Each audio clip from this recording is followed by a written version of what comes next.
All right, good afternoon, everyone. Welcome to the Thursday, April 29th edition of MMAOB Daily Podcast. I'm your host, as always, Adam Martin. I'm joined by my co-host on Thursdays, AJ Schullo, and my former co-host on Tuesdays, Mr. Cole Sheldon. Cole jumping in here at the last second to preview PFL today. Cole, how's it going, man? I'm doing well. How are you guys? I'm good, man. I'm glad you're back on. AJ, what's up, man? Good to chop it up with you guys. PFL on a Thursday caught us off guard, but we're prepared for it. Absolutely. Cole, how's everything with you, man? Like, obviously you're not doing the show with me, Marcel, anymore, but how's your show with BJ going? How's everything else going with you, man? Yeah, it's going well. Can't complain. All of my laptop breaking, like I know what happened. Cole, what the heck, man? Bro, it just wouldn't charge anymore. It was gone. It was doing that for like a month, and then I just like restart it, and then it would start charging again, and then eventually it just gave out. That happens. All right. So we got PFL to talk about today. That card starts at 6 o'clock, so we'll have the preview done before the card starts. But if people are listening back on iTunes or whatever, they won't be able to hear our predictions. So that's unfortunate, but it is on Thursday night. It is what it is. Cole, it's not supposed to be Thursdays going forward, right? It's usually Friday, or is it going to be Thursday? They were Thursdays last year, so okay, so maybe it is Thursdays. Okay, cool. No worries. Before we get into that, talk quickly about one championship last night. Man, another one card where the crazy upsets happen. I was talking to AJ off air before we started. Eddie Alvarez lost, Cole.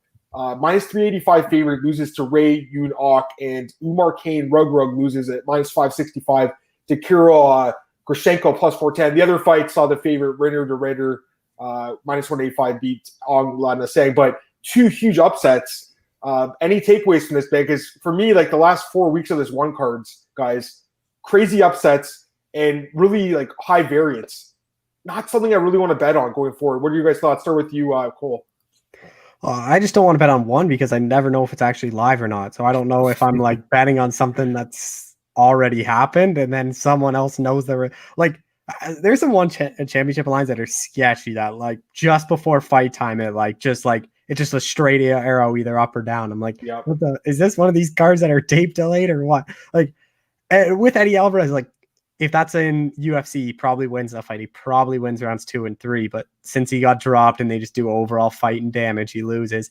Yeah. With Rug, I've never thought that guy was good. He's literally just fought cans, and he's just a good wrestler that has like 3 minutes of cardio.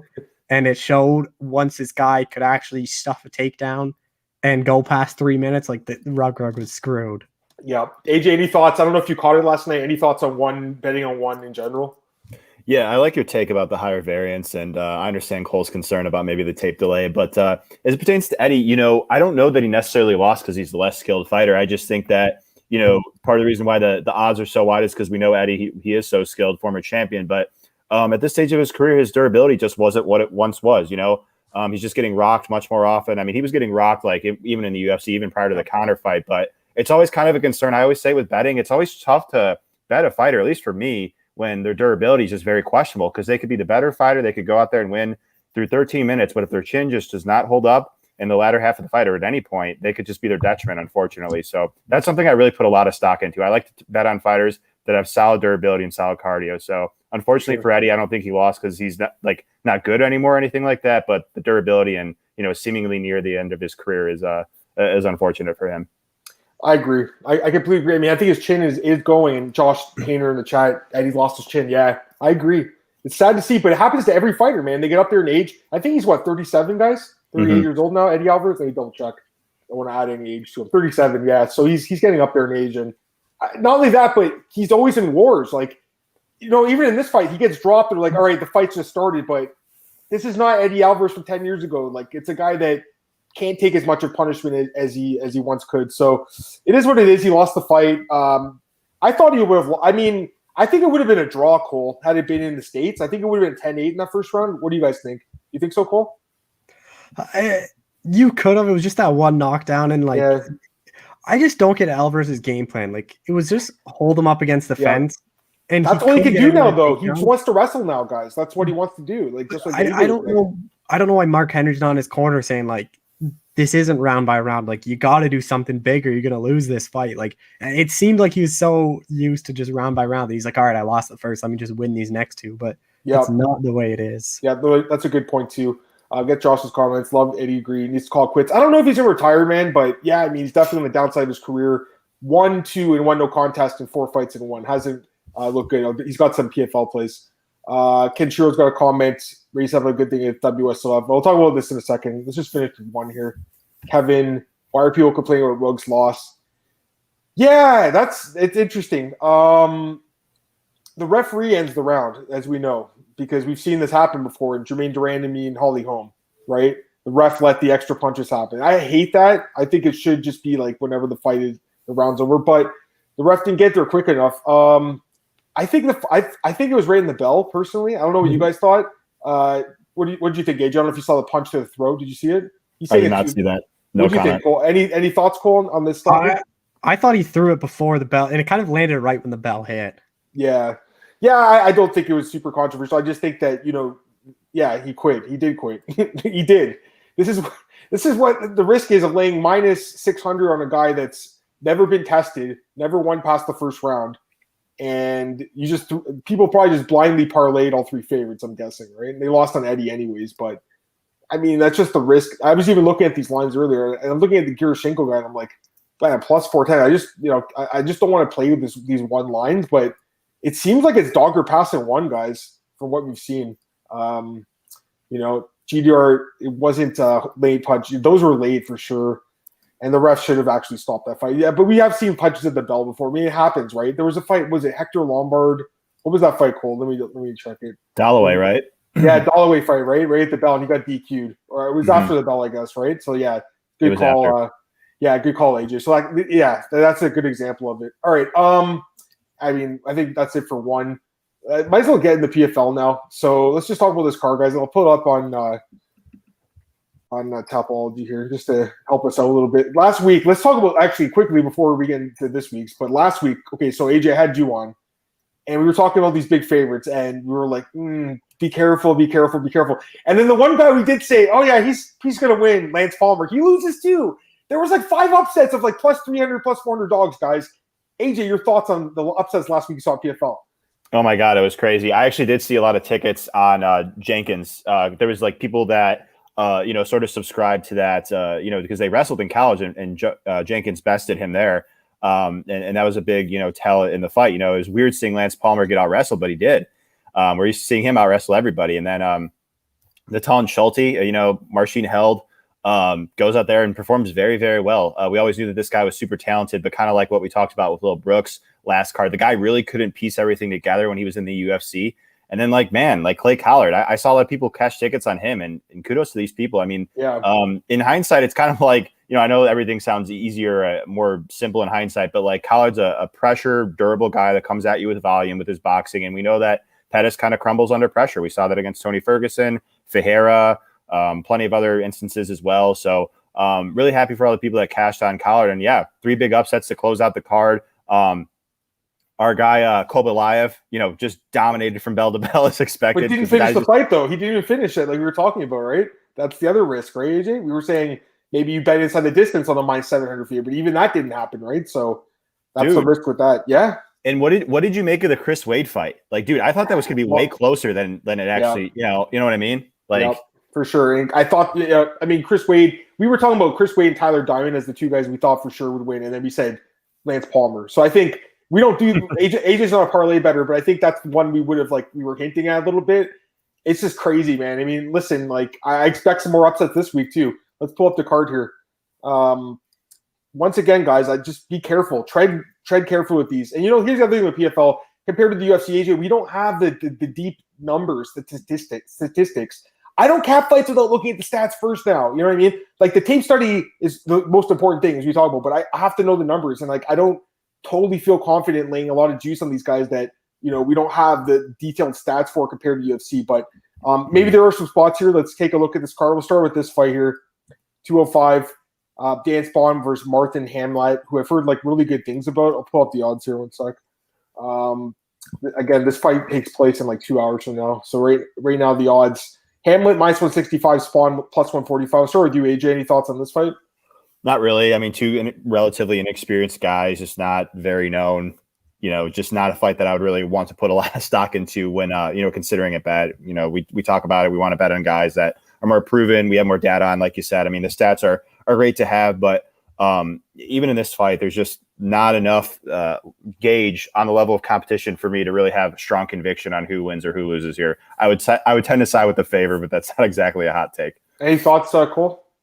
Yeah, I only heard good things from Hamlet. When I talked to Modestus Bukowski, he said that's the toughest guy he's ever fought. He said that guy, like, they went into the fourth round. Modestus ended up knocking him out in the fourth, but he's someone I've heard of a lot. I think Dan Spawn's just way past his prime, 36, like, hasn't fought since 2019 when he got knocked out. Like, I don't really know what his cardio's like, what his chin's like.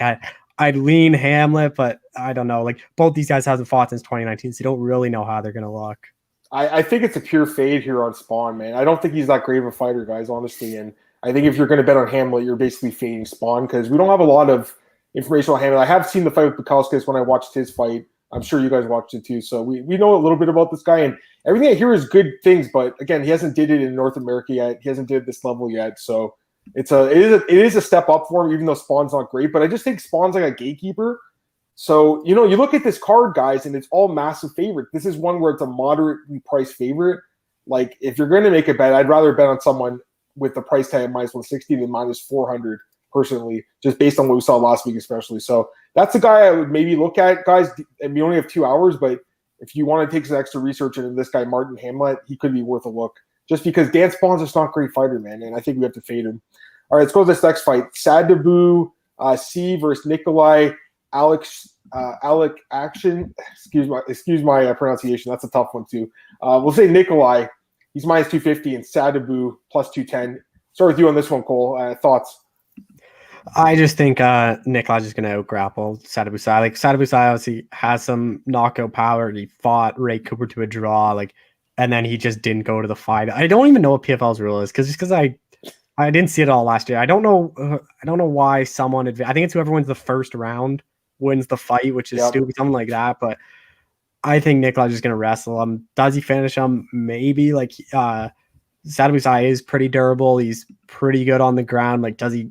I'd lean Nikolai, but it's tough just because, like, he's a guy that he's fought Ben Askren and lost. Like, he's coming off that good knock win over Jesse Ronson was good. I probably would lean a finish, but I still think he's going to win this one. AJ.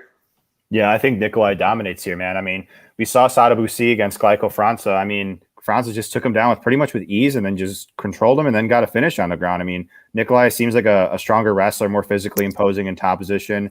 I know he's got some losses that are a bit. Cole brought up Askren. Bojan Velikovic is on there as well, I believe, if memory serves. Maybe not. Maybe I'm completely wrong on that. Right there. Oh, right there. Okay. But yeah, I think the Russian here, Nikolai, rolls C. He's a good striker, as Cole touched on, but he's going to have to keep his back off the floor in order to win this fight. And I just think that Nikolai's better wrestling is going to take it to the ground. No, I like Nikolai too, man. And minus 250 is not bad price, I don't think, especially for a guy like AJ who likes to play straight bets. Like, that's reasonable, I think, because, you look at the other favorites on this card, guys. They're minus 400, minus 500, some of them. So a guy like this, where I think he's got a clear path here with the grappling, like you said, guys, I think he dominates, man. I mean, I expect him to roll here. I don't really view Sadabu Sai as this great fighter. Also, look at this guy's record, 8-5-2. That's a guy, he doesn't win. So that's the guy with fade. He doesn't win. He loses and draws. It's pretty bad. Yeah, I think Nikolai rolls this one, guys. All right, let's go to the next fight here. All right, Cesar Ferreira taking on Nick Rorick. So 2 former UFC fighters for, obviously, I think he won the Ultimate Fighter years ago. And then Rorick had 1 or 2 fights in the UFC and was terrible and got cut. Or did he have one fight, Cole? Yeah, he had one against Cannonier and lost by knockout. Yeah, it was a bad knockout. I remember that one. It was really bad. Anyways, Ferreira minus 240 and Rorick plus 200. 2 guys that don't have great chins. We'll start with you on this one, Cole. Any thoughts on this fight? I think if one dog's going to win, I think it's going to be Rorick, just because he's going to be so much bigger. Like, this guy's a natural light heavyweight. He works with Dominic Reyes, and Cesar Ferreira is a guy that fought at welterweight a couple times in the UFC. He fought Mazza at welterweight. This is not a big guy, and to fight at light heavyweight, I don't really know if Cesar's going to be able to grapple Nick Rorick. I wouldn't be surprised if Rorick's a lot stronger and just kind of pushes him off. But then it's hard to really back either guy because one punch is all it's going to take to knock either guy out. Ferreira's, if he gets down to the ground, I wouldn't be surprised if he submits Rorick or TKOs him, but I wouldn't be surprised if Rorick just stuffs the takedowns and lands something big and knocks him out. AJ, thoughts? Yeah, speaking of a guy that's talented, but just his durability has just just been a huge question mark, even in the UFC. It's just been Ferreira. I mean, like, yeah, he came into the UFC as a striker. He was a pretty good striker, but then he had to rely on his grappling, which is very good, third-degree BJJ black belt, because he was getting knocked out and hurt in so many fights. And so, like Cole said, I think there's some chance that Rory keeps the fight standing. I did see the face-off, and, like, Ferreira looks really, really jacked, man. I gotta say, like, I don't know if you guys saw the picture, but he looks freaking jacked. So, I mean, like, I understand the sentiment. Like, yeah, he's moving up. In Rorick, he's an okay wrestler, but like not really trustworthy. I mean, he fought Cannonier, who's obviously a great talent, but then you look at his resume besides Cannonier, it's just not been the level of Ferreira. So I think Ferreira is the more skilled fighter, but like Cole touched on, I mean, he could just get knocked out with a big punch, and that's the fight. So kind of a higher variance, narrow margin for error type fight, one that I don't want anything to do with from a betting perspective, but I tend to side with Ferreira. I think he's just a better talent. Would I be surprised if he gets knocked out? No, though. Yeah, no, I mean, I don't think you'd be surprised if either guy gets KO'd. And this is a high variance fight, I think, just based on the chins. I don't think both guys have good durability. That Robert fight with Cannonier was absolutely brutal. I mean, I just looked at it. He missed 2 years after that. It was a nasty finish. UFC's like, we can't even keep you around. It was so bad. But Ferreira, I mean, listen, like, he hasn't been knocked out in a while. I feel like he's due for one soon. So we'll see. I mean, maybe his durability is better at 205, but I don't know. It remains to be seen. I would lean towards Ferreira too. AJ, I'm kind of with you a little bit more, I think, on this one. But the odds, no way. I mean, I'm kind of with Cole's dog or pass probably. Just not really a dog I have a huge interest in. Okay, this next fight. Kind of funny, though, because they're matched up and there's probably a good chance one of them gets finished. One of them's probably going to have an easy path to the playoffs. And I would just fade whoever makes it because you get more points for the finish. And one of these guys are getting finished probably early, and then there's 6 or 5 points of them, which will probably get him in the playoffs. That's a good point too. Yeah, the format's definitely different in PFL. All right, let's talk about this one. Cole, did you interview? You interviewed him like a month ago, right? Carlos Jr. Yeah. Talk about this fight with Tom Lawler a little bit. Just what he told you about the fight and signing with PFL. Yeah, he basically said light heavyweight was a possible move. I think he had one fight left on his UFC contract where he fought out his contract, and he basically said like. He didn't even train for fights nearing the end, like the Tavares one, the last couple ones, just because it was all about get my weight down, it was just running on a treadmill or basically his training camp. So he thinks he's gonna do a lot better. He thinks his durability is gonna be a lot better. And I really like Carlos Jr. in this one. Like if you look, Tom Lawler's last fight was against Duran Win. He just got taken down at will. I think Carlos Jr. will probably just take him down. Tom Lawler is someone I'm just gonna fade just because he hasn't fought since 2018. Before that was 2016. He struggles against grapplers. I think Carlos Jr. probably takes him down in the first and probably taps him out. Yeah, I forgot to say the odds. It's minus 400 for Carlos Jr. and then plus 325 for Tom Lawler. AJ, I'm assuming you feel the same way about Jr. here, or do you think there's a path for the dog with Tom Lawler? I'm right there with Cole, man. I mean, like, yeah, even Carlos Jr., I think the move to light heavyweight's smart, man, because, I mean, let's not forget, this is a guy that won tough at heavyweight. So, I mean, I think there's a chance he's going to be even physical for 205. I mean, the guy's a beast, just excellent BJJ. And I was just peeking at Lawler's like UFC stats, and you even brought up like the Duran Win fight where he was taken down a bunch there by a much smaller fighter. He defended takedowns at 57% in the UFC did Lawler. So we know Carlos Jr., he's not like an elite wrestler, but he's just so physically imposing when he gets you in the clinch. When you know he's got that pressure, Anaconda-esque BJJ style where he just gets a hold of you and it's just tough to separate. I mean, we saw him back mount Uriah Hall for the entirety of round 3. I think Carlos Jr., probably takes his back and gets a rear naked choke, probably early, I would say. And I think that the move up in weight is good for him. It could help his cardio. Yeah, no, I'm with you guys on this one too. I think Jr. should roll in this fight. It's a good matchup for him.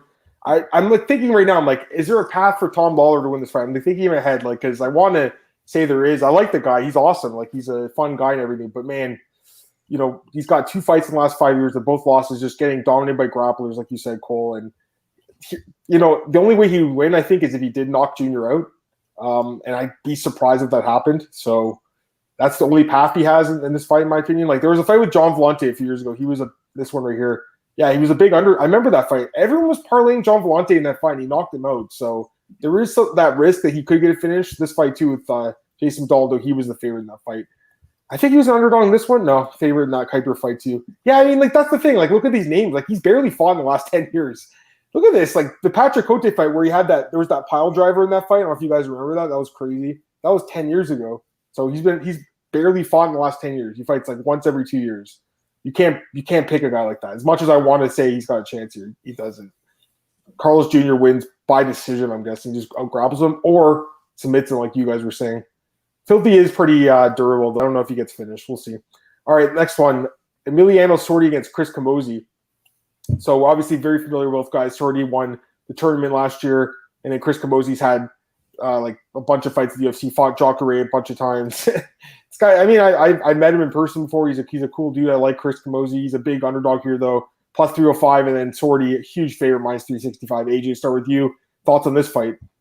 Yeah, I think Sordi probably rolls, man. I mean, we've seen it with Camozzi in the UFC. I mean, his liability in his game is his defensive grappling, his defensive wrestling. We saw Trevor Smith take him down at will, control him, and Sordi, man, he's a stud. Yeah, there's a reason why he won last year. Has some, stoppage wins on, from the ground on his resume. So, I think he's got the ground advantage here. And Camozzi, his path to winning would just keep it standing, maybe get a knockout, maybe outpoint him to a decision. But I just think that Sordi being able to control where the fight goes, in theory, should have his way where he wants to fight and probably wins down the stretch. Cole, your thoughts? Yeah, I like Sordi too. Like Camozzi's obviously a good striker, kickboxer, was fighting in Glory, but even in Glory, like he's losing quite often. Like I just think Sordi, when he spent so many years in kickboxing, like are you really thinking about the move back to MMA? Like how much was he working on his wrestling? I wouldn't be surprised if Sordi tries to wrestle him the entire fight, even though Sordi's more of a striker himself. But I think Sordi rolls here. Like I wouldn't be shocked if he goes out there, lands first takedown, and then either just ground pounds him out or submits him. Like I don't really know. Camozzi's wrestling was always a problem when he was fighting like MMA, and now taking years off to only focus on kickboxing, I can't really imagine it got much better. Yeah, no, I'm with you. I just think Sordi's a better fighter all around at this point of his career. But I mean, there is some risk. I like looking through his record. He's been finished quite a few times, guys. It's not like this guy is like unbeatable. Like, he has quite a few losses. He's looked a lot better, though. I will say that in PFL, like lately, he looked incredible in that tournament. But again, coming off the layoff, so we'll see how he looks. I expect him to roll, though. I mean, the guy is a good fighter. It seems to have made some good improvements, adjustments in this game. Chris Camozzi is one of those guys that's pulled off upsets before. He has pulled off quite a few upsets. Like, I think these were all upsets. Let's take a look. Not that one. Upset right there. That was an upset. He was an upset in that one, too. I mean, this guy's had a lot of upsets, guys. So that's something to keep in mind. Small favorites. There's no way he was. Yeah, this fight he destroyed Joe Riggs. That fight should never be made. Anyways, yeah, he's the kind of guy that does pull off the occasional upset. I don't know if it's going to be in this one. I expect Sordi just to be the better fighter. And he should roll. The line's pretty high. AJ, any thoughts as far as like value there, minus 365? Would you say it's just an accurate line, or? Yeah, I'd say it's accurate. I mean, and if you're one of those trend people, I mean, look at the winners, from last event in PFL. Sordi, maybe there's nothing to it, but I guess it's something to note nonetheless. Just because you won the tournament last year in PFL for whatever weight class doesn't, necessarily guarantee that you're going to do it again. Even though Sordi has a chance, So I think we could get a little caught up in that sometimes as, biased fans, if you will. I agree. I think they brought in some pretty good talent for the season. So I think that like these champs are going to struggle a little bit. Maybe not in this fight, but I think in general they'll have a harder road to the title again. All right, let's look at this one. Joe Severino and Gleison Tebow, former UFC fighters. There was a story with Tebow, and he actually, so according to his record, he hasn't fought since he beat Will Brooks 2 years ago, right? Which he never got paid for that fight still, Cole? Like it was such a bad, weird stoppage. This garbage promotion, though, didn't pay the fighters. Battlefield FC, they did not pay the fighters. Brian Carey didn't get paid. Who else was on that card? Vanessa Mello, she didn't get paid. It's terrible what they did to these guys. So it's a disgusting promotion. They're scumbags. They only had 2 events, and they went out of business. They didn't even pay the fighters. But anyways, Tebow, he said in the interview with MMA Fighting that he just won a one-night unsanctioned tournament. They did list the guys' names. I forgot their names. They're not very well-known guys, but they do have some experience. So he did beat 2 bodies, I guess you could say, in the last couple months. He comes in here off quite a big layoff, though, age 37. And right now he's an underdog here, plus 140 guys against Severino, minus 160. 2 former UFC fighters. Cole, we'll start with you in this one, man. Any thoughts on this fight? Yeah, this is one where this is another dog that I think if a dog's going to win, I think I'd probably say it's going to be Tebow, and that he's one of those other dogs that maybe you might take a shot on. It's a super close fight. Like, would I be surprised if Tebow isn't the same and loses? Like, he's a guy that went on that 4-fight lose streak in the UFC. With the funny thing on Tapology is his loss to April Chuljo just a failed drug test. It doesn't I've never seen that on Tapology. It says failed drug test round 1. He won the fight. He actually won the fight, I think. Yeah, submission, right? And then they overturned it. Yeah, he was juicing.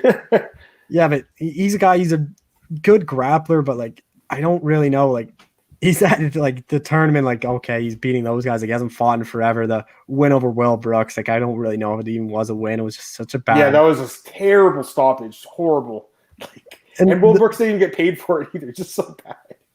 The problem with a lot of these PFL guys are especially Joao, is they haven't fought in a year and a half, so you don't really know what they're gonna be like. This is their first fight since if someone didn't even make the playoffs. This is the last first fight since July 2019. So how much has he improved?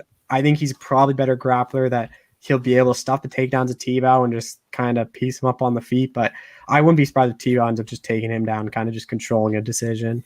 AJ, your turn. Yeah, that's fair that Cole says that. I just, for a fight like this, this is a spot where both guys could kind of get old overnight. They're near 40 years old, and like Cole said, they haven't fought. It's almost been 2 years. And so you just never know how somebody's going to really respond after that ring rust, that layoff. And so, yeah, I understand the sentiment that T-Bow is just, he's a live fighter, a live dog, but I even had some questions about his durability, towards the end of his UFC career. He's another one of these guys. He got knocked out cold by Islam Makhachev, who, his striking is developing, but before that, he wasn't really known as a huge power puncher. So I've always had my concerns. He was also rocked by Desmond Green, who isn't a power puncher either. So like we talked about, it's just so hard to trust a guy whose durability has historically shown to be shaky. Maybe he doesn't have to worry about it here, but just, again, he could be winning the fight clear, but he just gets hit hard and clean once, and then that's just literally it, lights out. So nothing to do with it from a betting perspective for me. No, I'm with you on this one. I personally wouldn't bet this fight either. This is just an unbettable fight, I think, compared to some of the other fights in the card.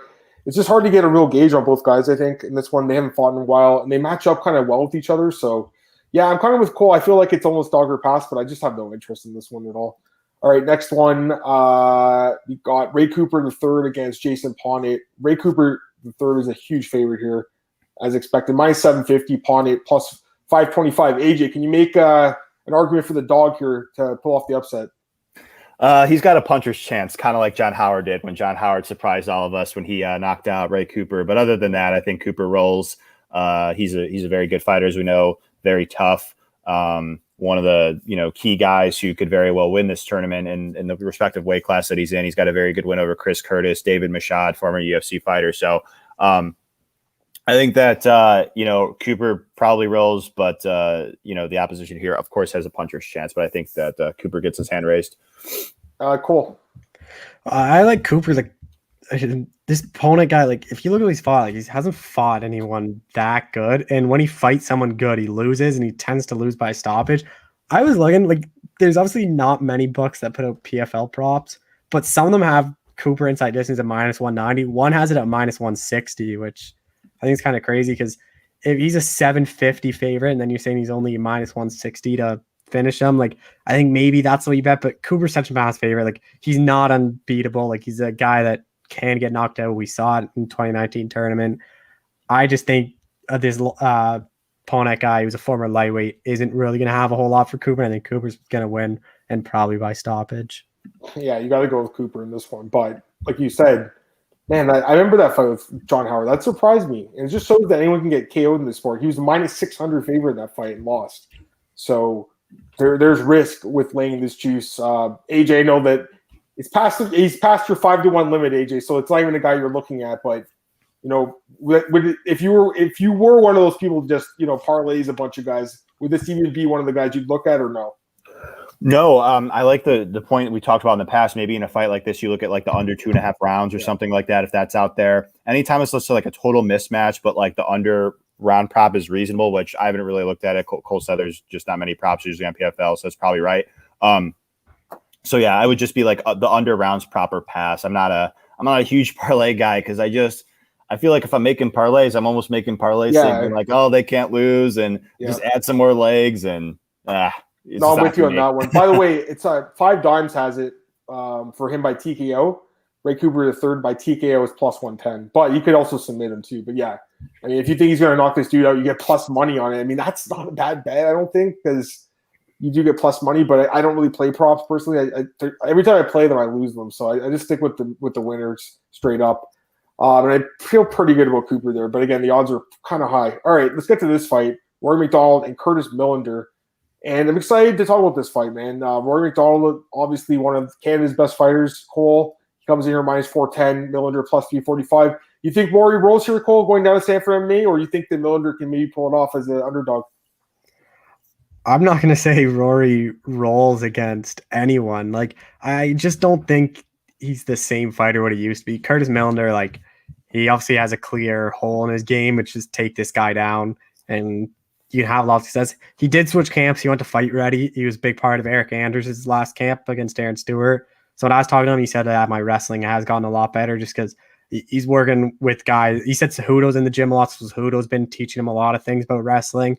Maybe he could stuff some McDonald. I think McDonald is going to come up with a wrestling-heavy game plan. Milner's, I think he's a really good striker. Can he outstrike McDonald? I wouldn't be surprised because Rory, if he fights like he does John Fitch, he's going to lose because he's a guy that I can't really trust anymore because you don't really know what mindset he's in. You don't really know if he's going to not pull the trigger like he did against Gracie, like he did against Fitch, and then he says he doesn't want to hurt anyone. I think it's really dog or pass because I just can't trust Rory McDonald, especially at a 4-1 favorite. AJ, any thoughts on this fight, man? Yeah, McDonald has like a minus 1,000 path to victory here with the grappling. I mean, I bet against Millender's a guy that I just kind of look to bet against if the line's reasonable. I bet against him when he was like a massive favorite over Sabah Hamasi. The line to this day still, it was kind of a steal in my opinion, considering the dynamic of the wrestling and grappling there. Millender, I mean, I believe him that he's improving his wrestling. Has he closed the gap between him in the black belt and McDonald? I lean no. So I think that McDonald, if he wants to play around on the feet, he's playing with fire there. Millender so long and rangy. We saw that in the UFC, but like you guys talked about, just McDonald taking him down. I think he can maybe take the back, get a submission. Even though Muhammad didn't finish him on the ground, he still took his back and just pretty much dominated him with top control. So that's going to be Roy's path to victory. But I do understand Cole's hesitations because he did say that quote about, not wanting to hurt anybody. And, the John Fitch performance was a bit perplexing as well. I bet on him when he fought Gracie, but I just thought that was like a better stylistic matchup for him. But yeah, at this current line, it's just a flat pass for me. I would just rather sit back and enjoy. I hope Rory shows up because I do believe that physically he's still got enough left in the tank. But again, it's that mentality. I just hopefully like switching over to PFL with $1 million on the line gives him a little bit more motivation. So we could maybe see the best out of him again, but it's still an if nonetheless. It's not a guaranteed thing. Yeah, no, I'm with you guys on this one too. I think it's Rory, but man, I don't think I could lay that juice on him. I don't really trust it as much anymore. Millender does have a striker's chance. He could head kick him or something. I doubt it, but yeah, I don't know if I mean, the juice is high on this one. For a guy that just doesn't look the same to me, it's not really worth it, I don't think. But I do expect a lot of people to play him tonight. And he should roll. I mean, he's training at Sanford, the best gym, I think, right now. One of the best. Obviously, American top teams up there too. But Sanford MMA is great. And they have good game plans, right? Like, they're going to come in here. They have good coaches. They do tape study. They're smart coaches. I bet you guys, it would blow your mind how many of these coaches don't actually watch their opponents' fights and stuff, and they just throw their fighters in there. But yeah, I definitely think these guys at Sanford know what they're doing. And I expect to roll in that fight. Babel fan. Oh, yeah. Cole's here just for a bit. That's Marcel, obviously. Cole just came in for a bit today. We did PFL. You know what? We can talk a little bit about UFC. I already did the podcast with Marcel, obviously, but I'll give you guys a few quick thoughts. We're just talking about the main event. I mean, might as well. Yuri Pagasa and Dominic Reyes. I talked about with Marcel the other day. We both kind of were leaning towards Yuri to get the win here based on just the striking, the power, the movement. But I'd like to get your thoughts, you guys' thoughts on the main event. We'll start with you, AJ. Any thoughts on Dom Reyes versus Yuri Pagasa? Yeah, I tend to think it's a competitive fight. I mean, whoever wins is probably going to win by finish, and it's not going to look very competitive, but it's going to be very competitive in the sense that, the pendulum could easily swing one way or another. We know that both of them are just so fast, athletic, powerful, and strong that, one punch could literally end it either way. I was very impressed with Prochazka in that debut in some respects. I mean, I really liked his aggression, his pace, his pressure, his power. I mean, that boxing that he has is very impressive. I mean, he knocked out Uzdemir. Nobody's been able to knock out Uzdemir. I mean, Cormier knocked him out on the ground, but that was like, ground and pound stoppage. So the dude's got a tremendous amount of power, and I think he's going to come out hot and confident as he always does. And I kind of like stylistically, I don't think it's a bad fight for Reyes. I think Reyes has more variety as a striker. He'll work the legs, he'll work the body, and he'll work the head, obviously, whereas Prochazka is mainly a headhunter. And like the thing that we got a question about Reyes is just like, where is his mentality at? Maybe these 2 losses kind of fire him up, but like these were back-to-back title fights where, the John Jones fight, he thought he won, ended up losing, and then he gets knocked out by Jan, where he just kind of got a little over-eager. Jan was frustrating him at range with the counters, just caused him to charge recklessly. But I do have my concerns about Prochazka because, man, that defense that he showed in that debut, I mean, hands down, Uzdemir rocked him. His legs buckled in round 1. You could go back and see it for yourself. And, I think a big reason why he won that fight was because he was just so much faster than Uzdemir, and he had a 5-inch reach there. I mean, I don't think he's going to be that much faster than Reyes. Reyes comes from a football background. He's a great athlete, as we know. So assuming Reyes shows up at his best, this is a fight he could win. I wouldn't be surprised to see him win it all, but I understand people picking Prochazka. He seems to be the higher momentum fighter, but I'm actually going to pick Dominic Reyes to pull off the slight upset here. So I'm curious to hear Cole's thoughts. How do you see it like kind of playing out, AJ? Do you think he's going to like kind of outpoint him, or do you think he finishes him or something, or what are you thinking? I think he can knock him out early, to be honest. I mean, just like the Prochazka, just like hands down charging at you style is just, he's a very confident fighter, but almost like Michael Venom Page, he's just like a little overconfident. He fights with like a massive ego. And that could be like, they're both so talented, ridiculously talented, we know, but them defeating themselves could be the reason that they lose in the octagon. You know what I mean? So I hope he doesn't defeat himself. I hope we see the best of both guys. But I actually think that Reyes most likely gets it done by TKO. Cole, I want to hear your thoughts on this main event too. Yeah, Adam knows how much I'm not high on Dominic Reyes. I've picked against that guy so many times. I don't think he's good. I am less high on Yuri Prochazka. I don't think that guy's good. Like, he beat a bunch of cans in Risen. He beat CB Dalloway in his title defense. When has CB Dalloway ever been close to getting a title shot? And although he knocked out Volkan Oezdemir, it was a good win. That first round, he wasn't really. I don't think that fight was as competitive as everyone thought. Like I was looking at the stats. Like he got hit 7.1 or just shy 7.1 times a minute, and like his hands are down. And I think Reyes. This might be like out there. I think Reyes just takes him down a lot. I don't think Reyes stands with this guy. I think Reyes is a lot better grappler than what Yuri is. I wouldn't be surprised if he just goes back, just tries to go for double legs, put him against the cage, and just kind of beat him up on the ground. And I don't really know how good Yuri's cardio is, because in Risen, he was beating guys like CB Dalloway in the first round or King Mo in the first round, the guys that he should knock out in the first round. But I like Reyes here. I'm surprised he's the underdog. I think because everyone thought he was the champ after he lost to John Jones. He was his mass favorite against Jan. And I think everyone's kind of jumping off the bandwagon. I just not that high in Yuri. He just leaves his hands down way too much, and eventually he's going to catch him. And I think Reyes has that power where he might be able to catch him. Yeah, no, I agree with you guys on that. I don't like that personally. I think that his movement is unique. I think it's very interesting to watch. And I think I've leaned a little bit towards, I think, the favorite in this one a little bit more. But I mean, it's definitely an interesting fight. I could see anything happening in this fight. It should be a good one. Obviously, like I said, I talked with Marcel, but we'll get your guys' quick thoughts on the co-main event too before we get out of here. Giga Chikadze and Cub Swanson. Giga's a decent-sized favorite now. Cole, the line keeps growing. I'm pretty sure, Cole, you're like really high on him. Obviously, you've interviewed him a few times. AJ, are you as high on Giga as maybe myself and Cole are in this spot? I mean, I like him in general. I really like his striking. He's been striking ever since he was a young kid. There's footage of him out there just, winning tournaments when he was like 7 or something like that. So the guy could strike with the best of them. And this is a really stout test for him. It's one that I picked him to win and everything. But Swanson poses some problems. I mean, Swanson fights at a high tempo. He's a good striker himself. He could operate out of both stances.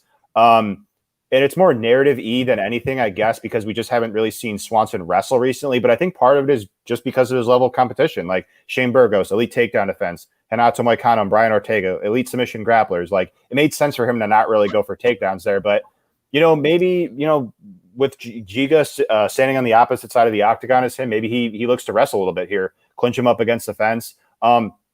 That's my concern with Giga is like, I think he's getting better in that regard. He trains at King's MMA with Beneil Dariush and Marvin Vittori, a tremendous amount of talent, just to name a couple. And I think he's improving there. But I mean, it wasn't that long ago where like Austin Springer was just dominating him on the Contender Series. And even the, glimpses of the Jamal Emmers fight, I think it looked better there. But I still do have questions about his defensive grappling against a good grappler. Is Swanson that guy to do that? I don't know. I don't think he's like a huge he's going to impose himself a lot there, does Swanson, just because we haven't seen it a lot recently. But it's an interesting dynamic nonetheless. So I'm picking Giga to win. I think he's a better striker in a fight that's likely going to be one or less standing. But I view this fight as close. I mean, I don't want people to think like, oh, just because I'm picking Giga, it's like that's gospel. That's the only way I see the fight going. No, this is a close fight. It'll be a good test. We know Swanson is very durable, and we'll see what happens. I hope they both look good. It could be a fight of the night. Yeah, and I pretty much echo a lot of what you said. Cole, what do you think, Brent? I actually think the odds are a bit too high. I think this is more of like a 50-50 fight. Like, I think Cub Swanson has a lot of ways to win. Like, I don't really know how much better Gia's wrestling has gotten. Like, whenever I talk to Beneil Dariush, he always raves about how much better this guy's gotten.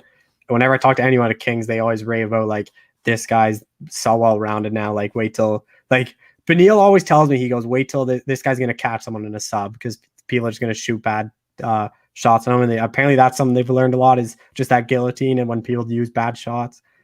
I think Cub Swanson might be able to wrestle him. I'll lean Gia just because I don't really trust Swanson to wrestle anymore. And in a kickboxing fight, like, I have a hard time picking really anyone to beat Gia, just because that guy's so technical and he uses his range so well, just kind of pick people apart and not get hit. Yeah, I agree with that. All right. I mean, we'll get out of here earlier today, guys. I appreciate both you guys coming in. Just before we get out of here, what about give me one live dog in the card each? Start with you, Cole. Give me one live dog. I like Cody Stamann. I don't get these odds. I think you look at the way MMAOB fights, he takes guys down. I don't think he's taken Cody Stamann down as much as everyone thinks. Like, Stamann doesn't really get taken down by a whole lot of people. And on the feet, MMAOB is a terrible striker. Like, he gets hit a lot.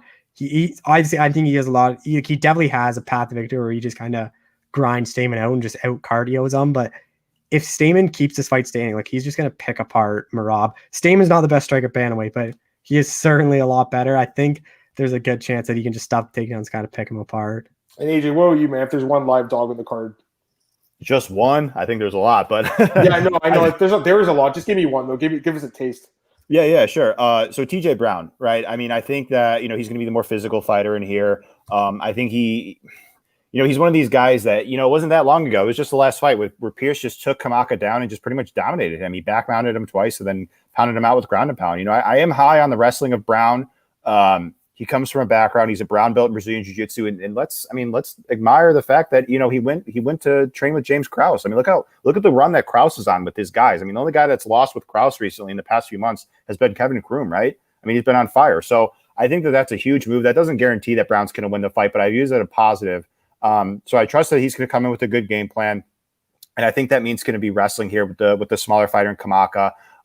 My worry with Brown, and just like we talked about before, is he has been, we've seen him rocked more than once. We saw him rocked in the Contender Series by Griffin, by Chavez, and then he's another guy that, even though we saw Kamaka slow down, we saw Brown slow down in that Contender Series fight in round 2, and even against Griffin. It wasn't as big of an issue against Chavez, but I mean, let's look at that fight. He didn't really wrestle all that much, did he? So I do have concerns for both guys in that regard, but I actually think that Brown is live just based on being the more physical guy. He's going to have some reach in here, and I do think he's a bit better of a wrestler. So he would be a dog that I'd say has a chance to win for sure. Yeah, there's a couple dogs I'm looking at too. Just one, like, the line is pretty close, but it seems like it's getting out of hand now because Jan Kutalaba keeps becoming a bigger favorite. I don't really understand it. This guy gets knocked out a lot. Everyone's fading Jacoby here, I guess, because he didn't have a great fight. But I would lean a little bit towards Jacoby there, guys. Plus 125 now. The line's just moving that way. Any quick thoughts on that one before we get out of here, guys? Cole, start with you. If Jacoby survives 3 minutes, he wins that fight. Like, yep. Ion has 3 minutes to win every single fight. If you're betting Ion, you're betting on him to knock out a guy in 3 minutes or less. AJ, any thoughts on that quickly?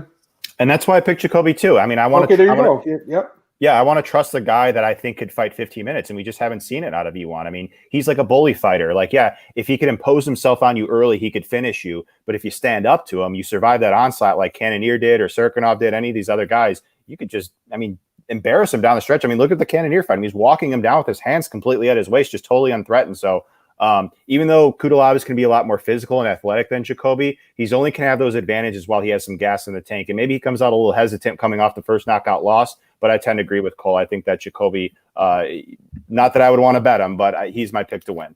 Yeah, no, I think he's got a good chance. I mean, it's a close fight, obviously. It's like it's a classic light heavyweight fight, really. It really is. Like, it's high variance, but I would say, the more tactical fighter there, Jacoby, better fighter with better cardio, there's Jacoby, and he is an underdog. So that's something I'd be looking at. Those angles are good angles. I just don't really see why everyone's so high on Jan.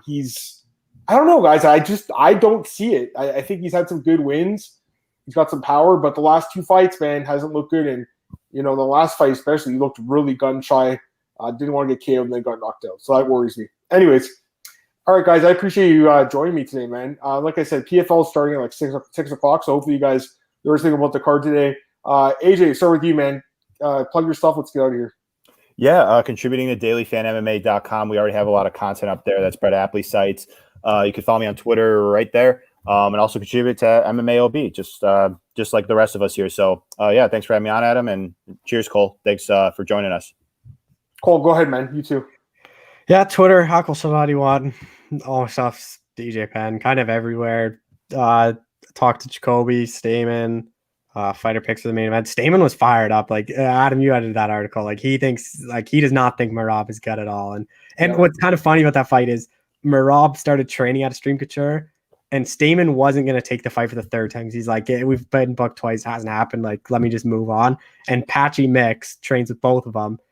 After he trained with Merab, he goes to Stamen. He's like, you take this fight because you will dominate and school this guy. And Patchy Mix told me the same thing too. So they trained with a lot of the same partners, and the coaches at Extreme Couture and the training partners thought Stamen just could out wrestle this guy and outstrike this guy.